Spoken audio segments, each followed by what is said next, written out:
Jacob strapped on a life jacket and braved another glimpse at the approaching giant. The wave had just hit Cenotaph Island with such a force that pine trees, hundreds of feet high, were snapped out of the ground as if they had been blades of grass. It was as though the island never existed. The landform didn't slow the wave down in the slightest. He ran to his son, who was still frozen with fear. Jacob grabbed him by the life jacket and half carried him running into the living area.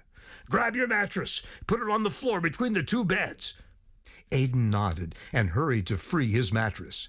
Jacob knew they had only seconds. He lashed at his own mattress, trying to rip it off. Aiden threw the mattress down on the floor, then grabbed his blanket and pillow. After several frantic pulls and a string of obscenities, Jacob freed his mattress and laid down beside Aiden, pulling the mattress on top of them, forming a sandwich of padded protection.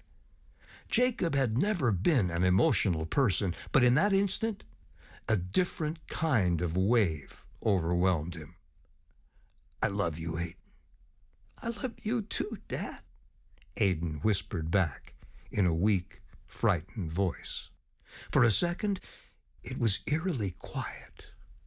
And then the wave hit them with an unfathomable amount of power. They shot up into the air so fast, Jacob could only hope the old wooden boat held together. He heard the anchor running out above them on the deck as they rose with the wave. It sounded like stampeding horses. They had 40 fathoms of chain and it anchored in about 10 fathoms of water. It only took about a second for the chain to reach its end, and then with a violent shudder, snapped off like a string.